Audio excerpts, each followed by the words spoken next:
Hi everybody, welcome back to Thursday's narrative session. Today's date is Thursday the 25th of June and we're continuing writing our story based on the Iron Man. So yesterday you did some fantastic opening and build-ups for me, so well done.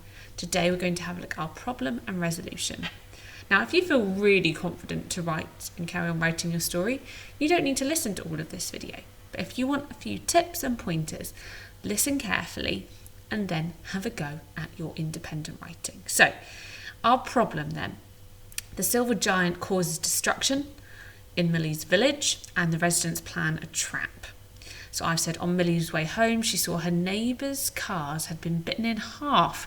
Perhaps all that was left of them were the wheels, where the axles had been eaten and the metal chassis too. There were giant footprints, the size of bed, making giant holes in the concrete. And the residents get really angry and decide to dig a huge pit for the silver giant to fall into.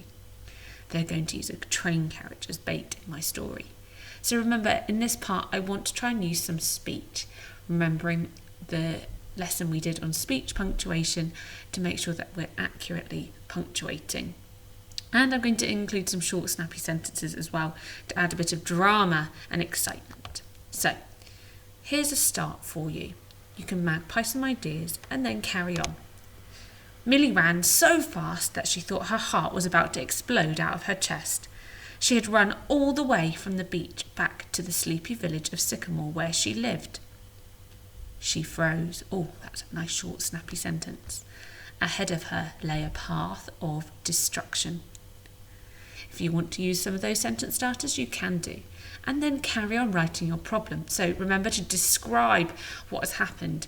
Have those cars been bitten in two? Have the letterboxes from outside been torn off and disappeared? Okay, what has the silver giant eaten? And then add some speech from the residents. "What are we going to do?" shouted one of the residents. "We have to catch that silver giant." "That's impossible," shouted another, remembering to add some speech in there. Okay, once you've written about what happens, you need to explain what the residents are going to do. Are they going to dig a deep pit? Are they going to try and capture him some other way? Use your imagination.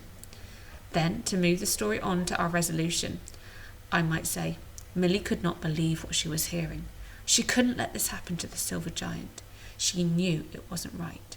She had an idea, a great one. Then you're going to start a new paragraph for your resolution. So, Millie makes a plan.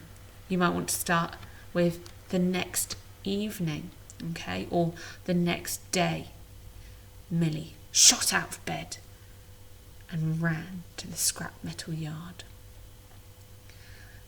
The wind howled as she waited for those sapphire eyes to come over the horizon. Did she dare? She picked up 2 large metal screws and clank, clank, clank, clank, clank, clank, she tapped them together. Bravely she waited. Then she heard the crash, crash, crash. The Iron Man came thrashing through, across the fields, over the hills, closer and closer. Bang, bang, bang! His large feet trampled anything that lay in his path. Okay, so that's our resolution, where the Iron Man comes to the scrap metal yard and decides, or perhaps doesn't decide, it's up to you. What is your Iron Man going to do? My silver giant is going to decide that the scrap metal yard looks like it is absolutely heavenly because he can eat all of the scrap metal he wants. So, have a go at writing your next 2 paragraphs, your problem. So, the silver giant causing destruction to her village and what she's going to do about it the next evening, going to the scrap metal yard or wherever your character is going in your story.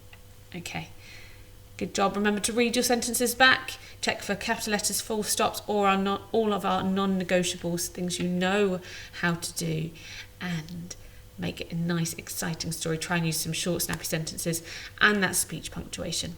Well done, everyone, and I look forward to reading your stories. Come back tomorrow where we're going to write the ending.